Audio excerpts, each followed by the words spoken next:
Hello నమస్కారం. సమస్యుడా ఇప్పుడు ఒక విషయం గురించి ఇలా సరదాగా చెప్తాను. సో దాని ఒకసారి విను.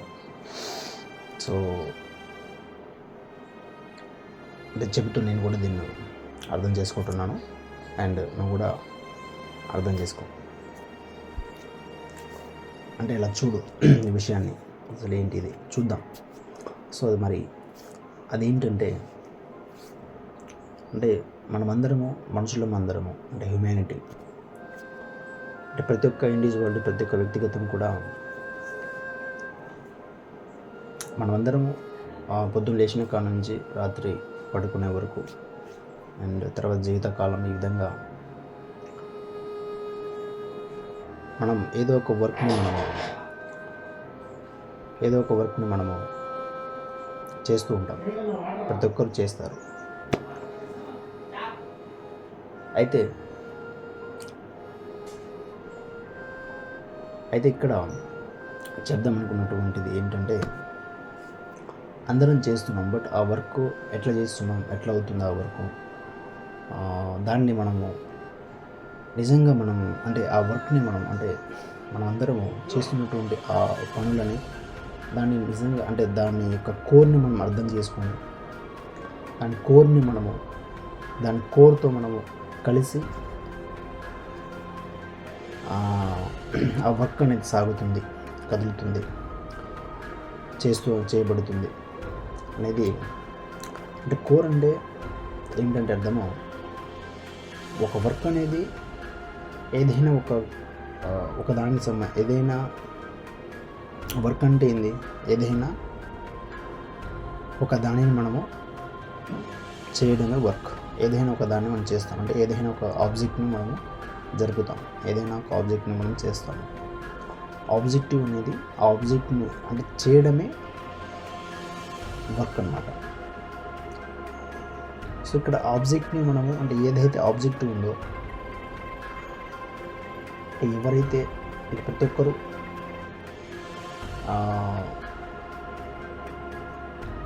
ప్రతి ఒక్కరు వాళ్ళకి ఇష్టం ఉన్నటువంటి ఆబ్జెక్ట్ను పనులను చేయాలనుకుంటారు, చేస్తూ ఉన్నారు. ఇది ఓకే. సో ఇక్కడ మనం అంటే దీని గురించి ఇక్కడ డిస్కస్ చేయట్లేదు, మనం ఇక్కడ చెప్పుకోవట్లేదు. మనం ఇక్కడ అర్థం చేసుకుందాము అనుకున్నటువంటి పాయింట్ ఏంటంటే, ఒక వర్క్ని ఏ విధంగా అర్థం చేసుకోవాలి, ఒక దాన్ని ఏ విధంగా అర్థం చేసుకోవాలి అంటే ఒక దానికి ఉన్నదే వర్క్ అన్నమాట. ఒక దాని యొక్క వర్క్ని అంటే ఒక దాన్ని అర్థం చేసుకుంటే, వర్క్ అంటే ఏంది ఇక్కడ ఫస్ట్ మనం వర్క్ అనేది కూడా అర్థం చేసుకోవాలి. వర్క్ అంటే ఏదో అంటే దీన్ని అర్థాన్ని సరిగ్గా మనము అర్థం చేసుకోకుండా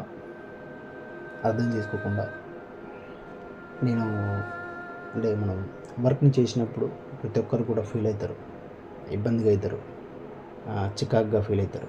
ఇది ఏంటి అది ఏంటి అని విసిగ్గుంటారు. ఫస్ట్ వర్క్ యొక్క అర్థాన్ని తెలుసుకో బాబు. ఆబ్జెక్ట్ను అంటే మనం ఒక సబ్జెక్ట్ని, వర్క్ అంటే ఒక దానికి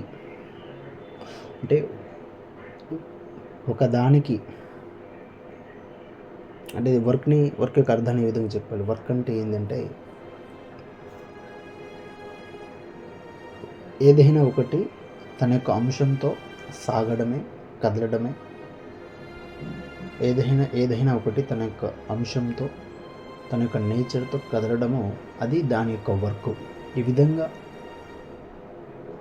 సాగడమే దాని యొక్క లక్ష్యం అవుతుంది. సో ఇది పక్కన పెడదాం. అంటే వర్క్ గురించి ఇక్కడ మనం మాట్లాడుతున్నాం కాబట్టి, అంటే ఇప్పుడు ఈ టాపిక్లో వర్క్ అనే అర్థాన్ని కూడా ఇక్కడ మనము తెలుసుకుంటున్నాం, అర్థం చేసుకుంటాం. అంటే ఏదైనా ఒక దానికి వర్క్ అనేది ఉంటుంది, రైట్. ఇప్పుడు మనం ఆబ్జెక్టివ్లో దీన్ని మనం చెప్పినప్పుడు ఈ విధంగా సూచిస్తాం అన్నమాట. అంటే ఆబ్జెక్ట్ను అంటే ఒక దాన్ని మనము అర్థం చేసుకుంటే, అంటే ఆ ఒకదాని అంటే ఆబ్జెక్టివ్ అంటే ఒక దాని యొక్క నేచర్ని మనము అంటే ఒకటి ఏ విధంగా సాగుతుంది, ఒకటి ఏ విధంగా కదులుతుంది, ఒకటి ఏ విధంగా అది చేయబడుతుంది, అనేటటువంటి ఈ ప్రాసెస్ని మనము అంటే దీన్ని మనము అర్థం చేసుకున్నప్పుడు అంటే దీన్ని అంటే వర్క్ అంటే మనం ఇప్పుడు ఆబ్జెక్టివ్ వర్కింగ్ అనమాట. అంటే ఇప్పుడు మనము అంటే మనుషులు మనము ఇష్టం వచ్చినటువంటి వర్క్స్, మనకు నచ్చినటువంటి వర్క్స్ మనం చేద్దామని అందరం అనుకుంటాం. అయితే ఇప్పుడు మనం చేసేటటువంటి ఆ వర్క్ అనేది ఒక దానికి సంబంధించినటువంటి వర్క్ కదా అది. సో కాబట్టి ఆ ఒకటి అనేది ఆబ్జెక్టివ్గా మనం దాన్ని సూచించడం జరుగుతుంది. కాబట్టి ఆ ఆబ్జెక్టివ్ ఏ విధంగా ఉంది, ఆ ఆబ్జెక్టివ్ అనేది యొక్క నేచర్ ఏమిటి, దాని యొక్క అంశం ఏమిటి, అది ఎటువంటి అంశంతో ఉన్నది, అది ఏ విధంగా కదులుతున్నది, అది ఏ విధంగా నిర్మాణమై ఉంది, దాని యొక్క దానిలో ఉన్నటువంటి భాగమైనటువంటి వివిధ అంశాలు ఏమిటి, దానికి ఉన్నటువంటి విద్య ఏంటి, దాని యొక్క విద్య ఏమిటి. సో ఈ విధంగా మనం ఒక దాన్ని అర్థం చేసుకున్నారు. అంటే ఒక దాన్ని మనము చేస్తున్నామంటే ఒక్కొక్కటి మనం చేస్తున్నామంటే ఈ విధంగా దాన్ని మనం అర్థం చేసుకోవాలి. అంటే దాని యొక్క నేచర్ మనకి అర్థం అవ్వాలి. ఆ ఒకటి అనేది ఆ ఆబ్జెక్టివ్ అనేది ఆబ్జెక్టివ్తో మనము ఆబ్జెక్ట్ని దర్శించడం అంటే కలిసి సాగడం అంటే ప్రస్తుతం ఎట్లా అంటే ప్రస్తుతం అంటే సరే ప్రస్తుతం కాదు, ప్రతి ఒక్కరు ఏ విధంగా సాగుతారంటే జస్ట్ ఒక నార్మల్గా ఒక పుస్తకం లేకుంటే ఏదైనా సమ్ మ్యాటర్ అవ్వచ్చు, దాన్ని ఉన్నట్టుగా బట్టేసి లేకుంటే ఒక తరహాలో దాన్ని నేర్చుకుంటూ ఒకే తరహాలో దాన్ని చేసుకుంటూ అట్లా సాగిపోతూ ఉంటారు. అట్లా ఆ వర్క్తో అట్లా కదులుతూ ఉంటారు. ఎందుకంటే వాళ్ళు ఒక విధానాన్ని ఒక ఫార్మేట్ని మట్టికి నేర్చుకోవడం అంటే అదే అంటే వాళ్ళకి నేర్చుకోవడం అసలు అంటే ఒకదాన్ని సాధించడము అని చెప్పలేకపోతే దాన్ని అర్థం చేసుకోవడం అనేది దాని యొక్క అర్థం అనేది తెలియదు, దాన్ని అర్థం చేసుకోలేదు. అసలు ఏంటి, ఏ విధంగా, వాట్ ఈజ్ వర్క్ అనేది నిజంగా దాన్ని తెలుసుకోబడితే అది అర్థమైతే, అది తెలుసుకోబడితే అప్పుడు విధానం కాదు, నేను అసలు కోర్ని దర్శించాలి, కోర్ని అర్థం చేసుకోవాలి అనేటటువంటి వేలో ప్రతి ఒక్కరూ కదలడము, ప్రతి ఒక్కరూ నడవడం అనేది జరుగుతుంది. సో అటువంటి అంటే ఈ విధంగా మనము ఒక దాన్ని మనల్ని మన యొక్క కోర్ని మన యొక్క సెల్ఫ్ని, మన యొక్క నేచర్ని అంటే ఒకదాని యొక్క కోర్ని మనము చూస్తున్నామంటే, ఒకదాన్ని మనం దర్శించాలి అని అనుకుంటున్నామంటే దానికంటే ముందు మీ యొక్క సెల్ఫ్ నేచరు, మీ యొక్క దర్శనము, మీ యొక్క స్వయం అనేది కూడా మీకు ప్రతి ఒక్కరికి అది ముందుగా ఆ దర్శనం అనేది అంటే మీ యొక్క స్వయంని, మీ యొక్క సెల్ఫ్ని దర్శించాలి. అప్పుడు మీ సెల్ఫ్ దర్శనం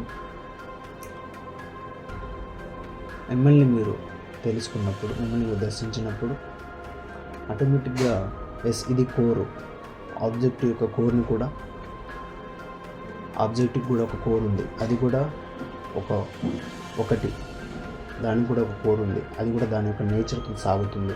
దాన్ని దర్శించి దాన్ని అర్థం చేసుకోవాలి, ఆపై కలిసి కదులుతాం అనేది అప్పుడు ఎవరికి వారికి ప్రతి ఒక్క ఇండివిజువాలిటీకి అది ఆటోమేటిక్గా అప్పుడు అంటే ఈ విధమైనటువంటి ఈ తరహాలో కదులుతున్నప్పుడు, ఈ తరహాలో కదులుతున్నప్పుడు నీ యొక్క అంటే ఈ వేలో నీ యొక్క ఉనికి, నీ యొక్క జీవనము అంటే ఈ వేలో, ఈ దృష్టిలో నువ్వు సాగుతున్నప్పుడు నీకు అక్కడ ఆటోమేటిక్గా సహజంగానే నీకు అన్నీ కూడా నీకు అక్కడ అర్థమవుతాయి, తెలిసి వస్తుంది. సో రైట్, ఇప్పుడు ఇక్కడ కమింగ్ బ్యాక్ టు మళ్ళీ మన పాయింట్లోకి వస్తే, ఇక్కడ మనం ఏం చెప్దాం అనుకున్నానంటే సరదాగా వర్క్ని చేయి, అందరూ వర్కింగ్ చేస్తున్నాం, పనులను చేస్తున్నాం. బట్ ఆ పనులు మనం ఎట్లా చేస్తున్నాం, అవి ఎట్లా జరుగుతున్నాయి, ఒక విధానంలోన, ఒక తరహాలోన, ఒక బట్టి సిస్టంలో జరుగుతున్నాయా? నిజంగా ఆ వర్క్ అనేది ఏ విధంగా సాగబడుతుంది, దాని యొక్క నేచర్ ఏముంది, అంటే నా యొక్క నేచర్ ఏముంది, ఇద్దరం కలిసి సాగుతున్నాం కదా. సో ఈ తరహా అంటే ఎక్కడ ఒకసారి చూడు, అంటే ఒక వర్క్ని మనం ఏ విధంగా చేస్తున్నాము, అది జరుగుతుంది, అది ఏ విధంగా ఉంది, సో దాన్ని ఏ తరహాలో చేస్తున్నాను, అంతవరకే దీన్ని నేను చేయగలనా అనేది కూడా, ఇటువంటి అన్ని విషయాన్ని కూడా ఒకసారి ప్రతి ఒక్కరూ చూడండి, ఒకసారి దీన్ని గమనించండి. అండ్ ఇంకొకటి, దీన్ని మనము ముగించే ముందు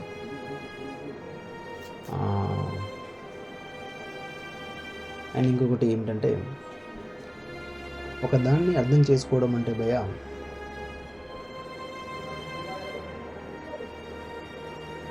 ఒక దాన్ని మనము దర్శించడం అంటే ఫస్ట్ ఆ సబ్జెక్ట్ ఏమిటి అనేది చూడండి.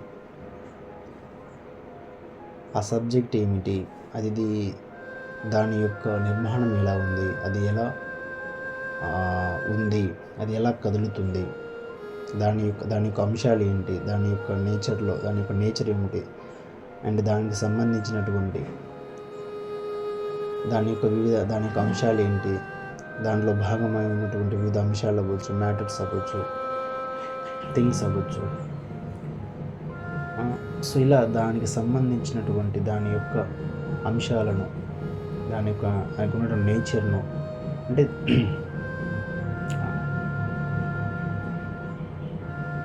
అంటే కోర్ని అర్థం చేసుకోవడం అంటే, ఒకటి ఏ విధంగా సాగుతుంది, అది ఏ విధంగా కదులుతుంది, అది ఏ విధంగా ఎటువంటి నేచర్తో అది ఉంది, నేచర్ అనేది కలిగి ఉన్నది, అండ్ అది సాగడానికి అది ఎటువంటి అంశాలతో, అంటే అందులో ఎటువంటి అంశాలు భాగంగా ఉన్నాయి, ఎటువంటి అంశాలతో అది భాగమై ఉంది, దానిలో భాగమై ఉంది, తన యొక్క అంశాలు ఏంటి, ఇలా దానికి సంబంధించినటువంటి మొత్తం సంబంధాన్ని, మొత్తం వ్యవస్థని, దాని యొక్క మొత్తం వ్యవస్థని అర్థం తెలుసుకున్నప్పుడు, అంటే ఈ విధంగా మనం అర్థం చేసుకుంటే, ఒకదాన్ని ఈ విధంగా మనం అర్థం చేసుకుంటే, ఈ తరహాలో మనం ఒకదాన్ని చూస్తే, ఈ తరహాలో ఒకదాన్ని మనం అర్థం చేసుకుంటే, అక్కడ మనకి అంటే నువ్వు అక్కడ నుంచి ఇప్పుడు నువ్వు దానితో అంటే ఈ విధంగా దాన్ని అర్థం చేసుకుంటే అది దర్శనం అయినట్టు. ఎస్, అంటే అది ఇక నువ్వు దానికి ఒక వే అనేది లేదు, దానికి కోర్ను నువ్వు దర్శించినప్పుడు అది ఈ విధంగా ఉంది, దాని యొక్క నేచర్ ఇది. సో దాంతో ఇప్పుడు నువ్వు కలిసి సాగుతారు. అసలు ఏంటంటే అంత సహజత్వంగా, అంత అంటే ఒక రియల్ వర్క్ అనేది అక్కడ ఇద్దరు రియల్ బీయింగ్స్ అది కలిసి, అంటే టూ నేచర్స్ ఒక చోట కలిసి ఒక దగ్గరే ఉంటూ ఉన్న అంశంతో సో కదలడము, సాగడం అనేది జరుగుతుంది అక్కడ. అంటే అక్కడ ఒక రియల్ వర్క్ అనేది, ఒక రియల్ ప్రవాహం అనేది అక్కడ, రియల్ నేచర్ ప్రవాహం అనేది అక్కడ, కదలిక అనేది అక్కడ కదులుతుంది, సాగుతుంది, ప్రవహిస్తుంది అనేది మనం చూడవచ్చు. మనం దాన్ని చూడవచ్చు. సో అది అక్కడ జరుగుతుంది. సో ఇది మరి. సో ఏమిటంటే ఇక్కడ ఇప్పుడు ఏం చెప్పుకున్నాం మనం ఈ విషయంలో అంటే శాస్త్రుడా ఒకదాన్ని ఈ విధంగా అంటే ఇప్పుడు మన ప్రజెంట్ అంటే అది ప్రతి ఒక్కరము ఏ విధంగా మనము పనులు చేస్తున్నాం, అవి జరుగుతున్నాయి, మన యొక్క మైండ్స్ ఏంటి, మన దాని గురించి ఎంత తెలుసు, మనం ఎట్లా దాన్ని ఒకదాన్ని మనం ఎట్లా తెలుసుకుంటున్నాం, ఒకదాన్ని ఎట్లా అర్థం చేసుకుంటే అది అర్థమైనట్టేనా, ఇంకేంటి దానికి సంబంధించిన విషయాలు, అది ఎంతవరకు అంటే ప్రతిదాన్ని ఎంతవరకు తెలుసుకోవాలి, ఏది తెలుసుకోకూడదు, ఏది ఎలా అర్థమవుతుంది, ఇలా అన్నీ కూడా ఒక దానికి సంబంధించినటువంటి ఆ విషయాన్ని మనం అర్థం చేసుకుందాం. అంటే అన్నీ ఒకేసారి అర్థం కావు, అంటే అర్థం అవ్వడం అనేది తెలుస్తుంది. అది అంటే ప్రతి ఒక్కరికి తెలుసు ఇంతవరకు అది అర్థమైంది అంటే ఇంత అంటే అర్థం అవ్వడానికి అర్థమైంది అనేది అర్థమైందని తెలిసిందని ఒకటి అర్థమైంది ఒకటి తెలిసిందనేది దానికి ప్రూఫ్ దానికి ప్రమాణము నీవే అప్పుడు అవుతావు. అంటే నీకు అది తెలుస్తుంది. అంటే ప్రతి ఒక్కరికి అంటే ఎవ్రీ ఇండివిజువాలిటీకి అది తెలిసిపోతుంది, అది అర్థమవుతుంది. ఆ తర్వాత అందులో ఏమైనా ప్రశ్నలు ఉండవచ్చు, ఆ ప్రశ్నలు కూడా మళ్ళీ తెలుసుకోవడం జరుగుతుంది. ఈ విధంగా ఒక రియల్ ప్రవాహం అనేది ఒక అర్థవంతమైనటువంటి ఒక రియల్ నేచర్ ప్రవాహం అనేది ఈ విధంగా కదలడం సాగడం అనేది జరుగుతుంది. అంటే ఈ విధంగా ఒక దాన్ని అర్థం చేసుకోవడం, ఆయన ఉన్నవాడు కూడా దాన్ని అర్థం చేసుకుని అక్కడి నుంచి కదిలితే రియల్ ప్రవాహము, రియల్ నేచర్ ప్రవాహం, రియల్ కదలిక ప్రవాహం అనేది సాగుతుంది, ప్రవహిస్తుంది అనేది ఇక్కడ మనము చెప్పుకున్నటువంటి విషయము. సో ఇది మరి సమస్యడా. సో మళ్ళీ కలుద్దాం. మళ్ళీ ఉన్నటువంటి మన యొక్క ఉనికిని అండ్ మన యొక్క సంబంధాలను, మన యొక్క మొత్తం అంశానికి సంబంధించిన మొత్తం అన్ని అంశాలను మనం అలా అర్థం చేసుకుందాం, తెలుసుకుందాం, పంచుకుందాం. ఈ విధంగా సాగుతూ ఉందాం, నిత్య ఆనందంగా రైట్ సమస్యగా మళ్ళీ కలుద్దాం. రైట్ మరి.